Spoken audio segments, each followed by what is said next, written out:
Giving like Latina Carrie Bradshaw. That's like oh my God. That's like yes. We need a Latina Carrie Bradshaw. Right? Yes. Yeah. I never heard of or saw people who look like us in the world of magazines. Either it was crazy, I was a little loca, or I just like, you know, had some like, I guess, boldness to me. You can have the devil wears Prada life without the devil part. I think if we don't see the opportunity, sometimes we have to create them for ourselves. Absolutely. It's very easy to always think of like grass is always greener when you constantly have at your fingertips other people's lives to compare to. Ask for more, always. Like the worst that can happen is that you get a no and then you can make your decision that way.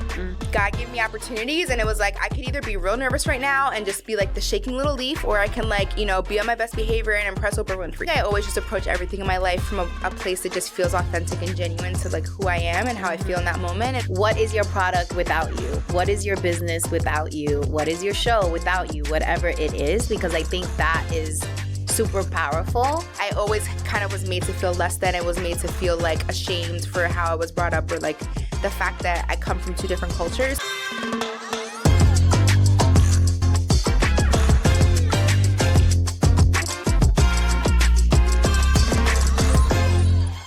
What's up, everybody? Welcome back to Banking on Cultura, where we talk about the complexity and vibrancy of Latino culture, entrepreneurship, and of course, all the bonchinche in between.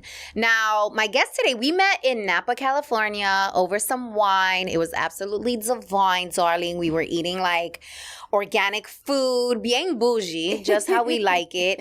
And I was completely impressed with her because once the camera goes on her, you guys might recognize her because she kind of is on TV every morning, maybe every morning. Every morning. Some mornings. But yeah, she's a big deal. And I'm super pumped to have her here because she is one of the very few Afro-Latinas in front of the camera. So we're going to get into the nitty-gritty of that. So without further ado, thank you for being here, Arianna Davis. Now I'm like, wait, should we have had wine here to I like know. relive our Napa moment? I know. Maybe we should have had it. Yes. Next time. Yes, when the next camera's time. off. When the Yes. No, we do it when the camera's on, girl. So introduce yourself to the people because your bio is like truly extensive. And I was like, no, you know what? She's going to introduce herself because I don't want to do it any misjustice. So. Oh, thank you. So I'm Arianna Davis, and by day I'm the editorial director of digital for the Today Show. So that basically translation means I oversee today.com, our website. And I also, as you mentioned, do some on-camera work there. So I'm often on the show just kind of sharing some of the latest stories that are trending on digital and just sharing like, you know, all the digital moments that everybody's talking about right now. And I'm also the author of What Would Frida Do? A Guide to Living Boldly, my little book baby, that came out in 2020. And it's kind of part self-help, part biography about Frida, and just looks at how we can all just take some inspiration from her life to live a more bold life. So those are my two main day jobs, but I'm also the dog mom to Leo, my boo, my little baby. And I'm also working on another book. I'm working on a novel. Ooh, not a novel. Yes. Official tissue. Fiction. Yes. I'm giving like Latina Carrie Bradshaw. That's like oh my God. That's like, yes. We need a Latina Carrie Bradshaw. Right? Yes, we do. We do. Yeah. By the way, what do you think of And Just Like That? I have thoughts. Listen, I'm also like a Sex and the City stan, and I'm supporting on watching it because Same. you know I just want to know what happens to these characters. Of course. I'm like, we have to know. Always going to be invested. Yes. This season, I think there is some work. I have some suggestions, but it's fun. At the end of the day, like it's fun. It's cute. Like I love that they're continuing all of their stories. But if I was in the writer's room, I would have some thoughts. Yes, and I would definitely. I'm pretty sure they tried, but. Samantha's void is definitely felt. But you know she's coming back. I mean, what? Yeah, I don't know if this is airing after that happens, but she's supposed to be having like a little cameo moment later this season. So like a very brief cameo. Oh, like a phone call or something like that. Yeah, like I think it's gonna be like a little small moment. Yeah. No, I don't want that. I want Samantha. We want her back, yes. Yes, the Samantha we all love. So, okay. So many places to start with this because this is really interesting because now you're on the other side. Yeah, I know. Being interviewed is always like, wait, you're what? on the other side. So talk to us about how you even landed at the Today Show. And for folks who are clueless or living under a rock, like please explain the magnitude of what the Today Show is so that they know. Okay, you want the long version or the short version? Because I got a long, I can't tell you the whole journey. But I want the version that will be the most helpful to folks who are tuning in. So if you have never heard of or aren't familiar with the Today Show, it's like it's like Despierta de America, if you know, like that, it's like the American version, right? It's just kind of like morning TV, Channel 4, where you watch your morning TV and you get your news. So I guess the briefest version is I went to Penn State and I studied journalism there. And when I graduated from Penn State, I dreamed of being in the world of magazines. That was always like my dream. But for me, it was like magazines was just like this unobtainable thing. Like I never heard of or saw people who look like us in the world of magazines. So I always wanted to be a writer. That was like my dream since I was a little girl. And my parents were like, what do you mean? You don't want to be a doctor? You don't want to be a lawyer? Like, what do you mean a writer? But luckily for me, my parents really encouraged me. And I think they saw like I was a bookworm. I was like writing books since I was literally 8. Like that was my passion. So for me, it was kind of like my dad was like, okay, how can we make sure you make money while also pursuing this dream of being a writer? And so I decided to study journalism at Penn State, and I thought I was going to be a newspaper journalist. Like that was kind of the lane that I thought I was going to go into. I was going to be like the Black and Latina Lois Lane. And so when I graduated from college, I was in an internship program that landed me at the New York Daily News. So I was at the New York Daily News, but I still had this dream of like, how could I break into that like glamorous world of magazines? And when I was at Penn State, actually at a scholarship dinner, the publisher of 17 magazine came to speak. And she gave this really inspiring speech. And I remember afterwards, something literally came over me and I was like, I cannot let this woman leave without getting her contact information. So either it was crazy, I was a little loca, or I just like, had some like, I guess, boldness to me. But I literally followed her to the bathroom, was pretending to like wash my hands.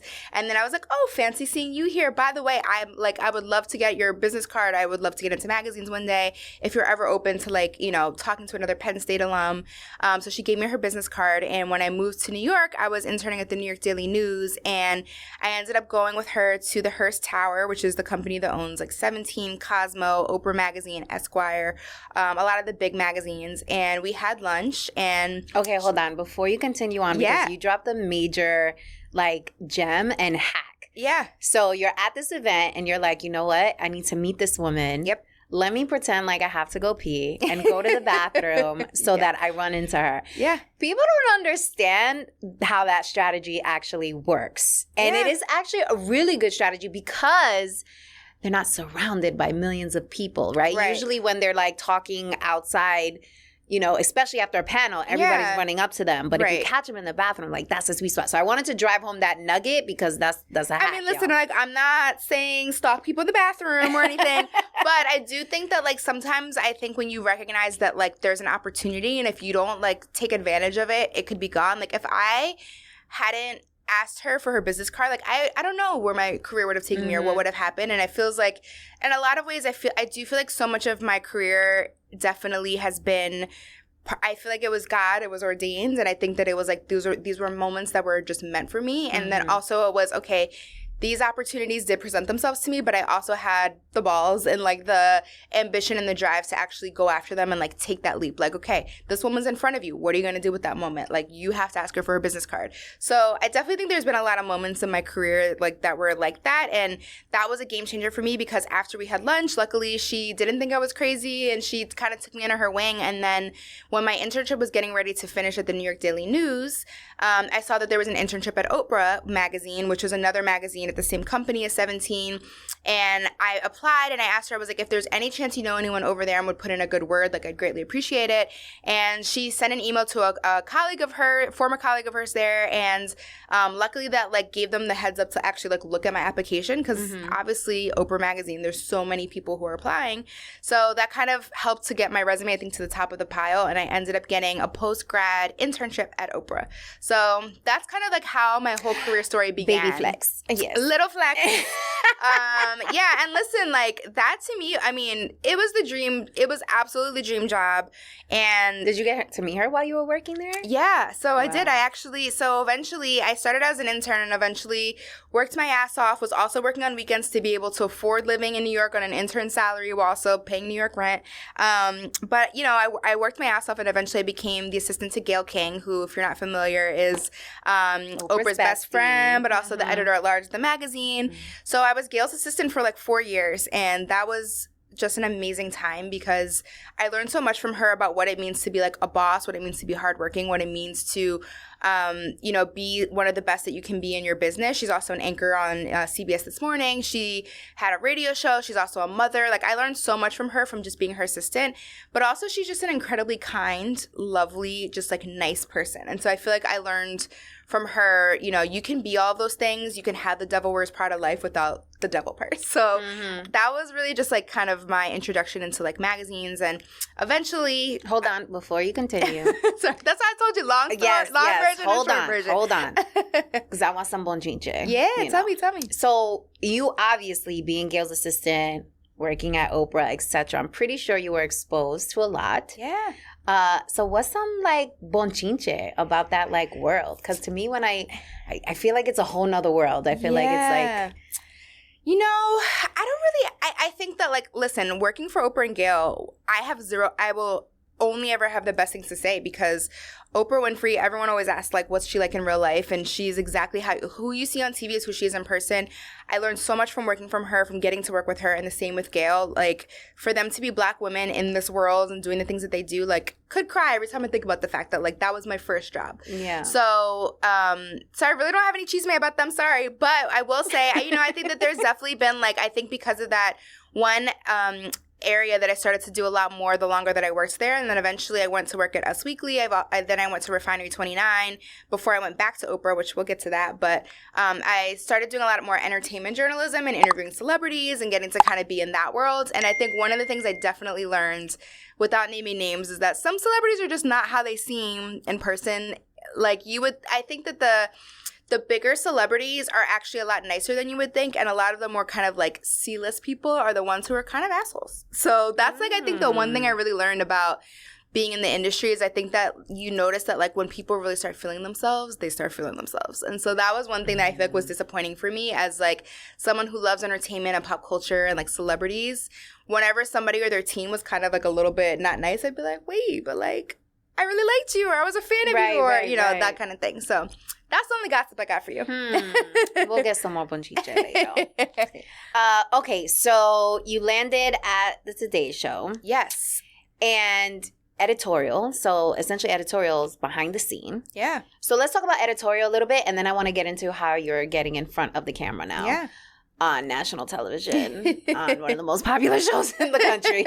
Just saying. Okay, so Editorial, behind the scenes. So is it overwhelming to stay on top of like the news? Because you essentially have to stay on top of literally everything, right? Yeah, I think it can get overwhelming for sure. Like, I think, so my job is basically, think of it as like I'm the editor-in-chief of a website, which means that like, we're publishing dozens and dozens and dozens of stories every day. And, we're definitely the Today Show is more of a lifestyle site. So we're not necessarily doing only hard news, but we are doing news. If celebrity dies, if there's a big moment in that's happening in the news cycle, we're on top of it. And I have a very big team. And so it's kind of a combination of me feeling like I'm always plugged in, me always kind of wanting to know like what's the latest. And so I'm definitely always on my phone. My inbox is always full. I'm always on Slack. I'm always talking with my team. But the good news is that I have a really great team and just people that work for me who I really trust, and I know that like we're on top of it. And then we also work really closely with our broadcast team and with the show. And so, I mean, it's a really big organization, and there's a lot of people who are amazing at what they do. So I also know like the pressure's not only on me, but I also think by nature I'm just kind of like always plugged in. Like, I'm always on social media. I need to put my phone down more. I definitely need to take a break a little bit more. How big is your team? I think right now there's about 55 people on just like on the digital team. So wow. Yeah, so it's a big team. And that includes like we have an evening team who works out of LA. We also have a weekend team, that kind of thing. Yeah. So you manage 55 people or oversee 55 people. Wow. How old are you? I'm 36. I'll be 36 in 2 weeks. By the time this comes out, I will be 36. Yeah. Oh my goodness. Yeah. So 36, overseeing 55 people, chief editor of this like massive lifestyle website. Yeah. And now you're on camera. Yeah. On one of the biggest shows, syndicated shows on national television. So how did that come about? So, that kind of, it wasn't part of the job. Like, I took the job as editorial director, and before this, I did do some on-camera stuff before. So after I left Oprah the first time, I went to Refinery 29, and if you're not familiar, Refinery 29 it's a site for millennial women, and when I was there, it was at its, like, peak. Like, it was kind of like it's almost like the female version of BuzzFeed. Mm-hmm. So when I was there, it was during the era where, like, Facebook Live was a really big thing. So there was a lot of shows on Facebook Live, and a lot of media brands were experimenting with doing more kind of stuff, like on Instagram Live, and just, like, experimenting with, like, streaming and things like that. So while I was at Refinery, one of the CCO there was like, hey, have you ever thought about being on camera? And I was always like, no, I'm shy. I'm a behind-the-scenes girl. Like, I would never. But I was like, sure, like, I'll try. And then, like I mentioned, one thing I love is to talk about pop culture and celebrity. So next thing you know, I was hosting a pop culture show every Friday where we would, like, drink and just talk about the latest celebrity gossip. And then I was hosting live red carpets, did the Grammys, did the SAG Awards, the Billboard Awards, and that was just, like, I feel like because it was very much an experimental time, like, it was, like, live, like, the camera's on, and you have to talk for 2 hours, and, like, you're just calling celebrities over and praying that they'll talk to you, and you're, like, trying to entertain an audience of, like, thousands of people that are just sitting at their computers, like, watching you. Mm-hmm. I learned how to just, like, wing it and just, like, be on camera, but also be myself. And I think that because I didn't necessarily have, like, a broadcast journalism background, and it was more just kind of, like, experimenting and, like, just learning real time, I got to have fun and still, like, be myself. So after that, I did some things. I would do a lot of talking head experiences. I was on Access Hollywood and the Tamron Hall show and, like, a few different things. Then when I went back to Oprah again the second time to be the digital director there, I did some more on-camera stuff. So then by the time I got to today, the job wasn't specifically about doing on camera, but after a while, it just made sense to start doing some segments on the show where I was sharing some of the cool stuff we were working on digital. And so it kind of just happened naturally. And so now I'm on every so often just sharing what's trending online, what people are talking about on the internet, and it's really fun. Every so often, I feel like you on there quite often. I'm like, yes, let's go. Oh, I love it. Because you really don't see a lot of women that look like us in front of the camera. So it is always, like, super dope. Well, look at you, girl, hosting this show. I mean, listen. But I created this platform. Yes, you know did. What I mean? Yes, and good for you, because I think we need more of that, and I think that I'm 100%. I'm always encouraging of, like, women and women of color. Like, I think if we don't see the opportunity, sometimes we have to create them for ourselves. Absolutely. Yeah. I'm definitely about that life. Yeah. So most of your work is consumed with other people's lives, right? Tracking them. Yeah. What are they doing? What's happening? Do you ever find yourself, like, losing yourself? Because so much of, like, what you do is associated and consumed with other people's lives? That's a really good question.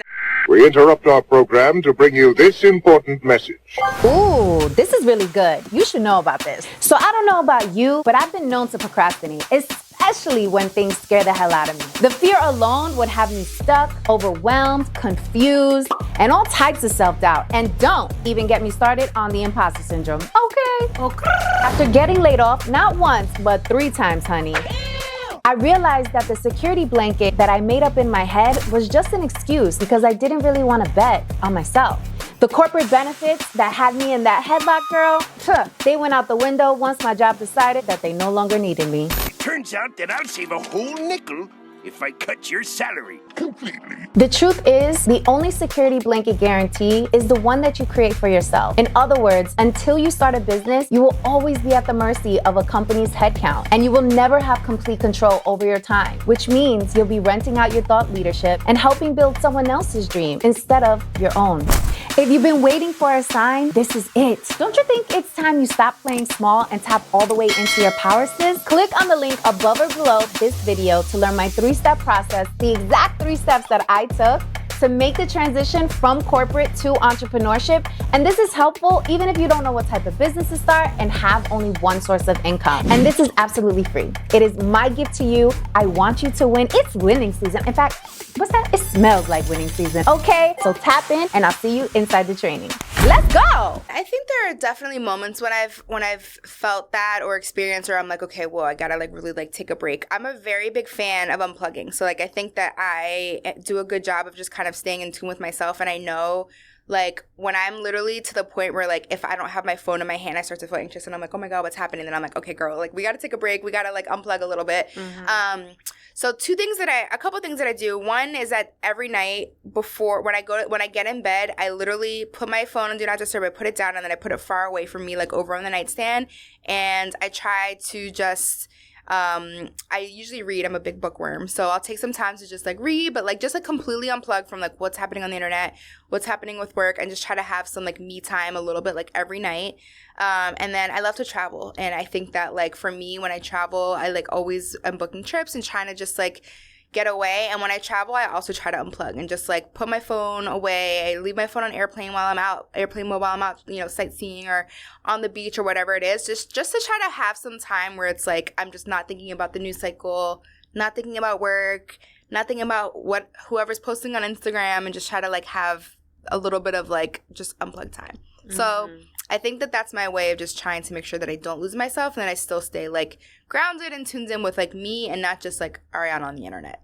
Yeah. I think that's super important because a lot of people who are not even in your position struggle with like how not to lose themselves. Social media is addicting. Themselves, yes, it is so. Get so engulfed in it all. Yeah, and even like, listen, I'm very aware, and I'm very proud of like the accomplishments that I've had, and even for me, I think that sometimes the comparison game of seeing other women my age or other people in general, it's just, you know, especially like I'm 36, but like I don't have kids yet, you know, I'm not married yet, and so those are things that it's like.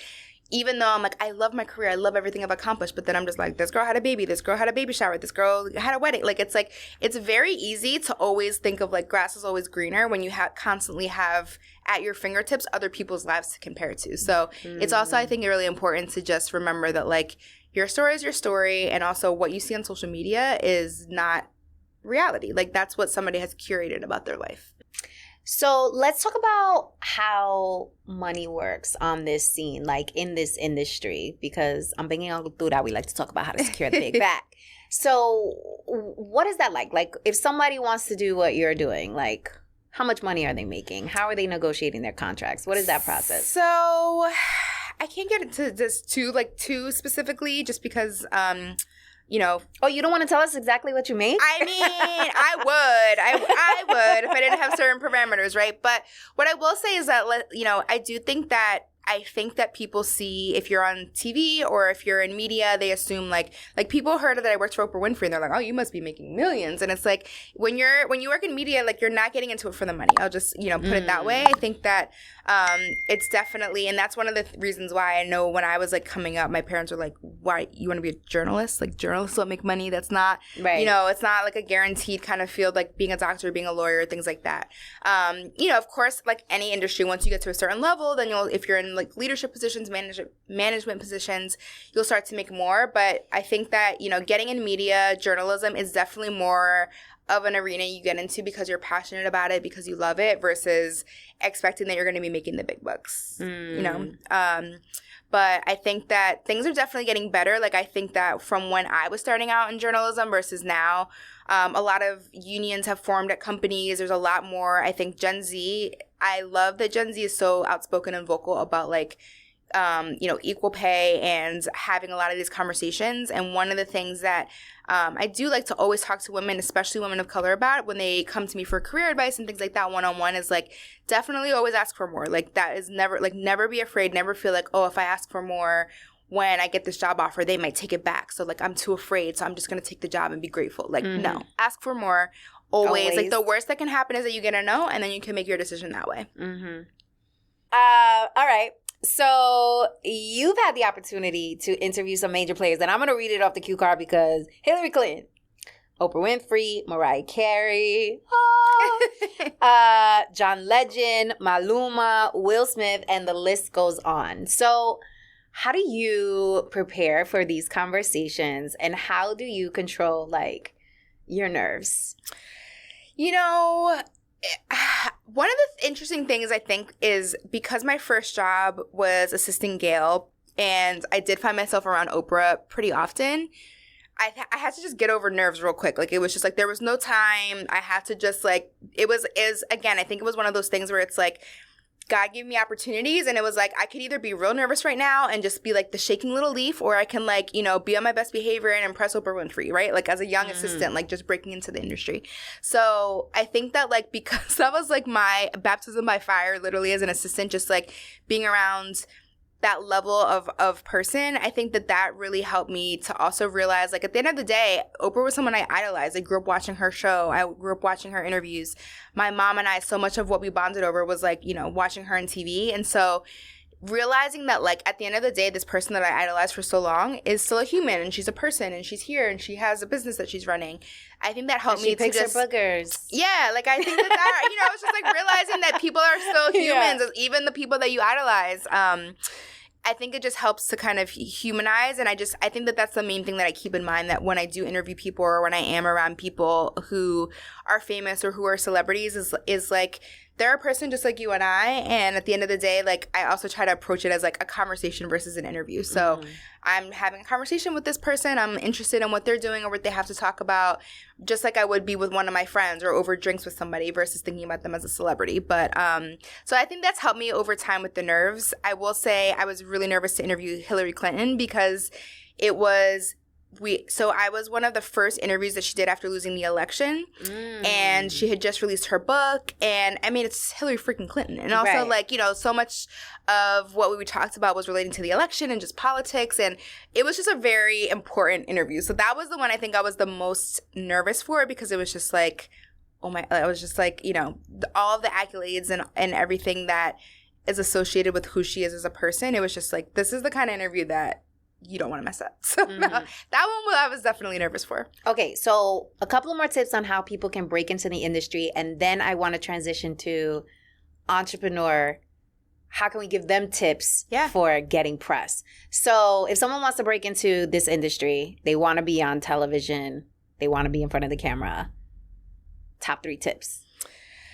See, so the thing is, for me, I think that, like, my trajectory was more non-traditional because I did come kind of through editorial, and the on-camera stuff just happened. But what I will say is, I think that especially if you're young now and like this generation, I think that social media is literally at your fingertips. And so like you can literally get yourself out there. You can market your own self. You can also use your own social media platforms as your portfolio. So 10, 15, 20 years ago, like we didn't have that option, right? But now it's like you can build your own following. You can prove that you're good on camera. You can prove that like you have interesting things to say literally from your platforms that are just at your disposal. So I definitely think one big tip would be using social media to your advantage. I definitely think 100%, especially in media, in the world of like TV, journalism, digital media, who you know is definitely important. That saying of like, it's not what you know, but who you know.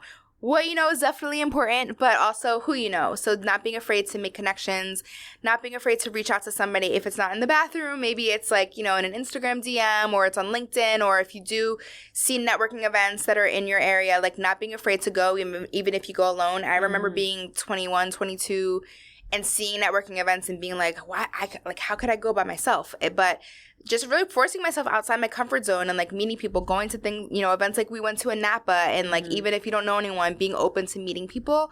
I think that's so important. And I think what's another tip I would say? You know, I think that it's just like anything. Like I think practice and just like not like knowing that you have to hone your craft, and also realizing that like you're going to have to work your ass off, just like any industry. It's not just about, you know, looking cute or having a personality and thinking that, like, you can just end up on camera or that you can work for any brand. It's also knowing that, like, you're going to have to grind and really work your way up. And it's easy for me in this interview to kind of summarize my whole journey, but it's taken me 15 years to get to this point. And that even is a lot faster than it is for a lot of people. So realizing that, like, it's going to take time and grind and hustle. And I also think the other thing for people to keep in mind is that our world is always changing. And so right now, TV is around. 5 years from now, what is media going to look like? Like, we were talking about Twitter for so long. Now it's X. Like, it's just so many things changing at such a fast rate. So I think also just being flexible and knowing that, like,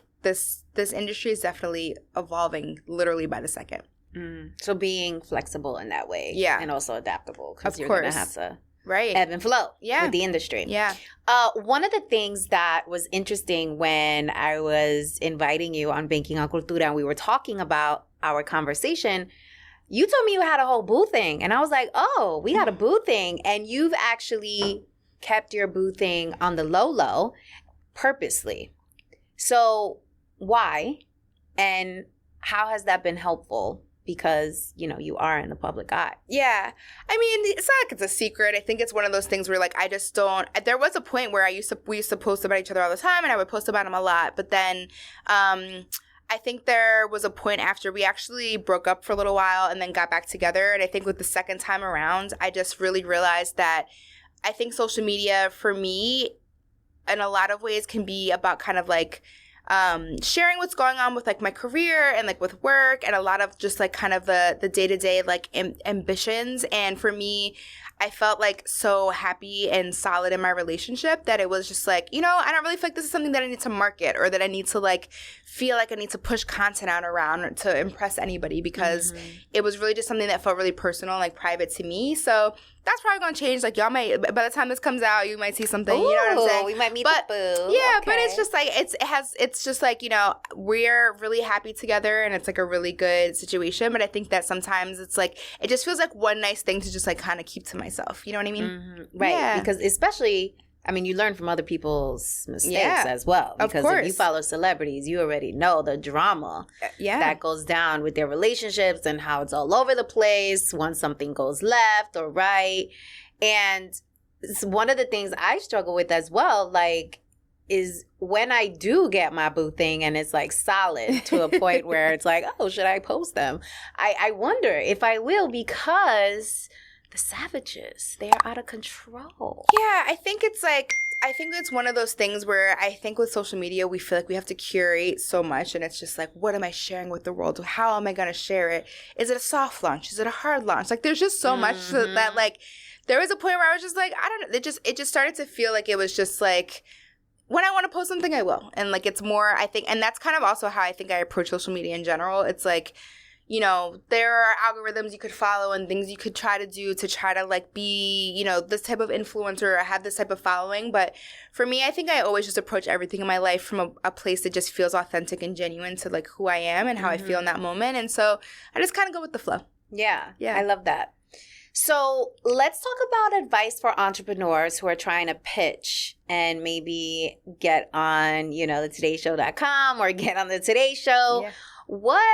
How should they be thinking about this? Like, how should they approach getting, you know, themselves on the show to build their personal brand or their product, their business? What? Like, how should they be thinking about it? Well, I'll speak to digital specifically because the show is kind of like a whole other arm. But for digital, I think you know, it is tough. I think and the other thing too is that for, you know, I work on the editorial side, and so we have a whole vertical called Shop Today, which is actually a whole other team. So if you have a product specifically, or you're looking to get like your product or something that you're selling, like that's also like a whole different team. But I would say generally speaking, if you're an entrepreneur, I think the first place to start, which I know we talked about, is just like thinking about PR. So PR meaning public relations. If you have a product or something that you're interested in, a story being told, there's two ways you can go about it. You can either be your own publicist and think about how you can, you know, create your own press releases or get your own word out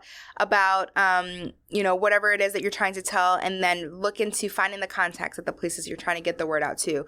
Can you find emails for those people? Do you have like a very quick, snappy, like, sales pitch basically that you're putting into an email form with like a great subject line that this person's going to want to open?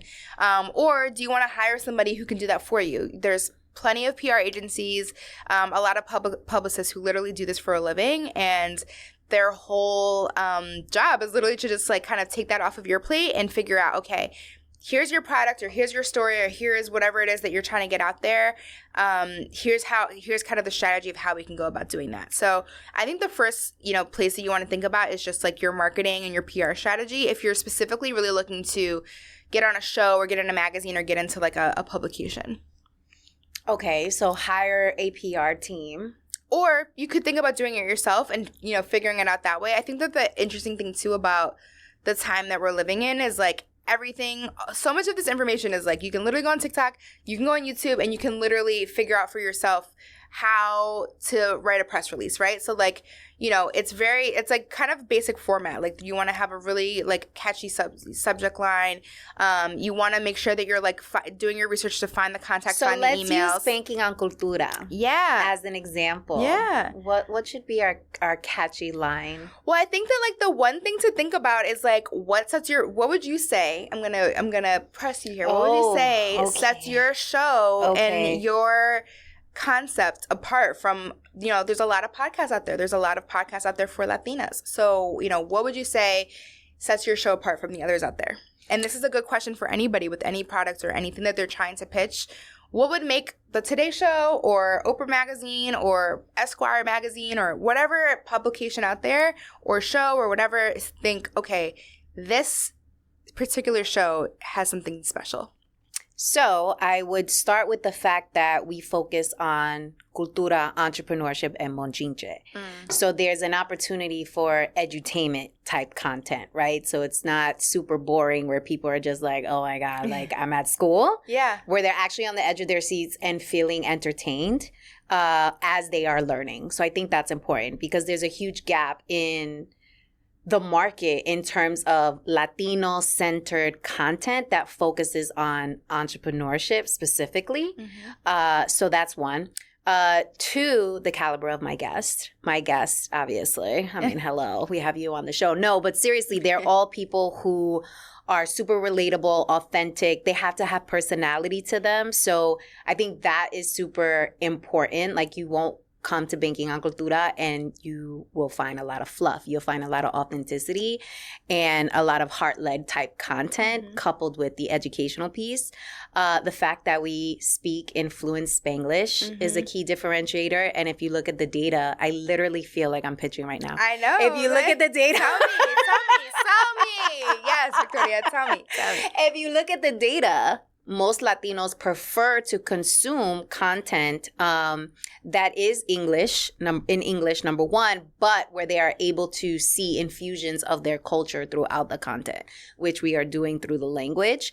What they also prefer to see and where they make purchases is when they see someone who looks like them on front of the screen. So I think all of those three major components sets us apart, and the fact that we really like to make sure that whoever is watching is not only walking away with tools that they can use and apply to their lives immediately, but that they feel good about their Latinidad and they feel powerful and they view it as a competitive advantage versus an Achilles heel. So that's a long kind of drift. So help me, like, how do I pinch that up so that people like get it and they're like, yeah. Yeah, I think that there's two things. So one is I think that you can definitely pitch your show, right? You can pitch the show and pitch it as, you know, if your audience is interested in a show that is gonna educate them on entrepreneurship while also giving them lots of laughs and lots of chisme, then like, you know, this is the show for them. Here's, you know, when it's airing, here's some of the star-studded guests that you can expect. Like really just kind of selling the straightforwardness of the show and just trying to get the show out there. But then the other thing that I think a lot that's really helpful to think about is you're the face, right? So you're the face of your show, you're the host, and so also pitching yourself as an expert. So I think a lot of times shows, magazines, websites, they're looking for experts for stories. So let's just say that, you know, we're working on a story about for Hispanic Heritage Month about, you know, podcasts that you should listen to right now. And like maybe we want to talk to an expert who could give us some recommendations. Like talking to you as a host could be an idea. Or if we're working on a story about entrepreneurship or how to start your own business, like pitching yourself as an expert and somebody who can speak to different topics so that you can be kind of providing a service for like whatever media outlet you're talking to, but you're also then plugging your show. So we spoke to Victoria, who gave us XYZ great quotes. And by the way, she's a host of Banking on Cultura. And then that's literally kind of like also plugging. So I think there's two ways for entrepreneurs to think about it. One is like your actual product that you're selling or your thing that you're trying to promote. And then also how to promote yourself and think about getting your own self out there as like a business owner or the founder or the face and getting in that way. That's really interesting because I literally steered away from mentioning myself as a key differentiator on purpose because so many people have challenged me to think about, okay, outside of you as the host, Victoria Jenn, like, why is banking on cultura a thing? Why should we be paying 100%. attention? Yeah. And for anyone who's tuning in, like, you have to think about that. Like, what is your product without you? What is your business without you? What is your show without you? Whatever it is, because I think that is super powerful. But then to your point, I guess it depends on who's your audience and who you're talking to and how, like, what is the best way to give you the most leverage, inserting yourself and your expertise and your charisma and your personality and your energy and your badassery. Should I keep going on talking about myself? But no, seriously, like, making sure that you understand that you are a key asset in the whole scheme of things. Exactly. Yeah. And I think, I think that's a really good point. I think, like, business strategy wise, you definitely want to think about, you know, making sure that your idea or your product or whatever it is that you've started has a long life. Like, no matter, one day you might step down and you won't be involved anymore, or you sell it or whatever it is. So that's definitely important to think about. But I think in the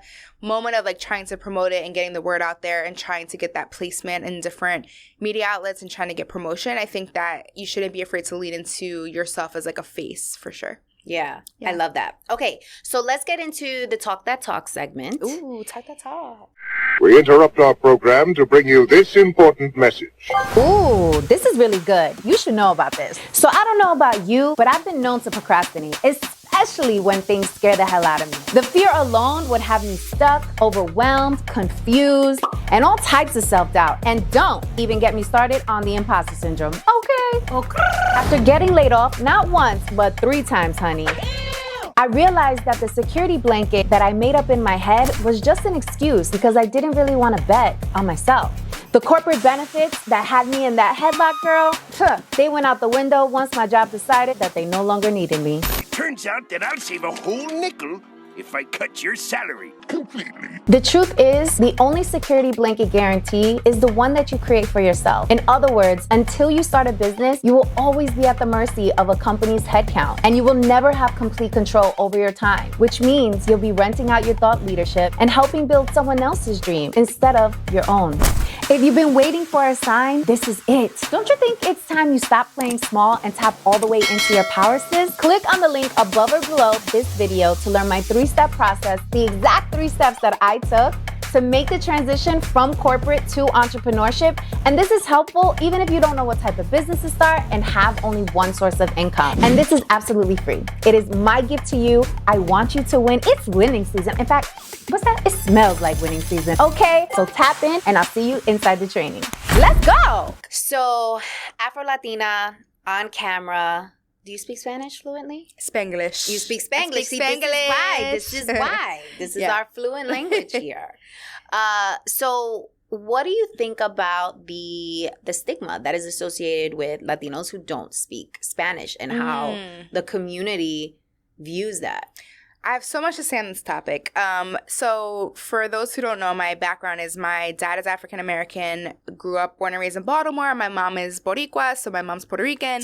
Shout out to the Boricuas. So, and I grew up in Maryland. I grew up, like, you know, outside of Baltimore where there's not a lot of Latinos. And so for me, you know, I grew up mostly I understood Spanish because whenever I was visiting my mom's family in the Bronx, or if we went to Puerto Rico, or when I heard my mom on the phone, I would always hear her speaking Spanish. And a lot of times she or my family would speak to me in Spanish and I would just answer in English. And obviously my dad doesn't speak Spanish. So growing up, we didn't really speak a lot of Spanish in the house. And so I feel like it wasn't until I got a little bit older and then there was that kind of moment of, like, my Latino friends that would tease me and they'd be like, oh, you're not really Latina. And then I always had the dynamic too, on the flip side of that, of, like, my black friends being like, oh, you talk like a white girl, or like, oh, you're Mexican because you're black and Puerto Rican. Like, there was always on both sides for me being biracial that I feel like I always kind of was made to feel less than. I was made to feel, like, ashamed for how I was brought up, or, like, the fact that I come from 2 different cultures. So for me, I think it's both a language thing and also just, like, a kind of coming from 2 different cultures thing. But ultimately, I think as I've gotten older, you know, it wasn't until I was really in my 20s that I was just like, okay, I'm in control, and if speaking Spanish is really important to me, then, like, I can take control and I can, like, do better about learning about it. And you know, I took some classes. I also made a point of just, like, pushing myself outside of my culture, my comfort zone, and speaking Spanish even when I felt, you know, uncomfortable, because The reality is, I think in our community, like, we get teased for if you don't have the perfect accent. You get teased if you speak a certain way. You get teased if you don't know certain words. And, like, there's always going to be that stigma. So for me, I feel like for a long time, it made me feel bad. It made me feel like, dang, I guess I'm really not that, I'm not Latina enough. I'm not Boricua enough. Like, I felt like that pressure. But then as I got older, I was just like, fuck that. Like, I'm like, at the end of the day, like, I'm so proud to be Bori. I'm so proud to be Puerto Rican. I feel that it's very important to me in the industry that I'm in and with every accomplishment that I've had to try to represent for Latinas, to try to represent for Black women. So for me, I'm like, you know what? There are certain elements of my culture that, like, no one can take that away from me and can take away my identity. And at the end of the day, it's language, right? But that doesn't represent everything about our culture. So I definitely think it's something that's become more important to me as I've gotten older. And I know that if I do have kids one day, like, I want to make sure that they speak Spanish. And it's not something that I blame my parents for. It's just like the situation that we grew up in. And I think a lot of, like, second and third generation Latinos also feel the same way. It's like, if you grow up where you grow up and you're not necessarily speaking it at home, it's kind of just like, it just happens. And it's not something that I feel we should have to shame each other for. Mm-hmm. It's one of those things that is being used as, like, a divider within the community when we have way more bigger fish to fry.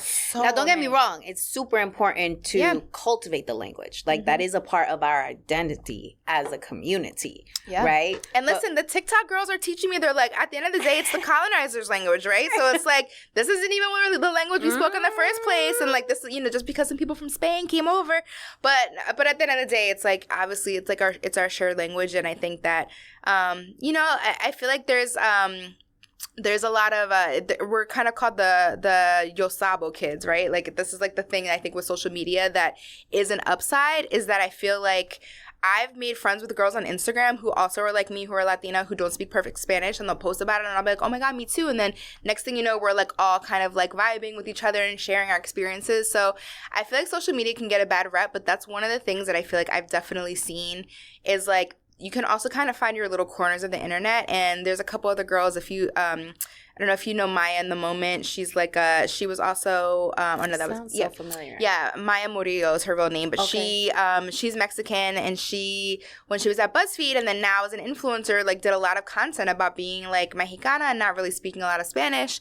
And I remember just being like, wow, like, I think she was the first person that I saw who, like, really spoke about this. This was, like, years ago. I saw she did something on YouTube, and then I was just like, oh my God, I relate to that. And so it also made me feel a little bit less alone. So I think that the stigma has definitely been removed a little bit, I think, around this topic, especially as, like, more and more kids are growing up and not necessarily speaking Spanish, but it's still definitely a thing. Yeah, totally. We still have a ways to go. Yeah. But my hope is with shows like Banking on Cultura and having these super candid and raw conversations about stigmas that exist in our community, we can begin to unpack.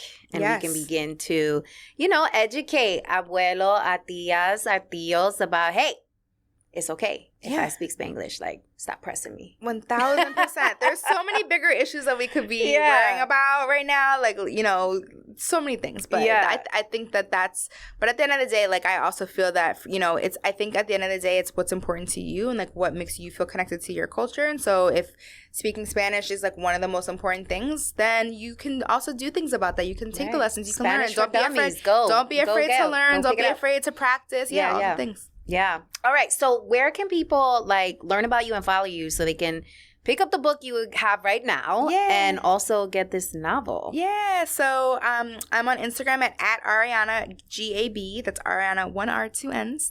And you can, that's probably the best place on Instagram. I also have a website, ariannadavis.com.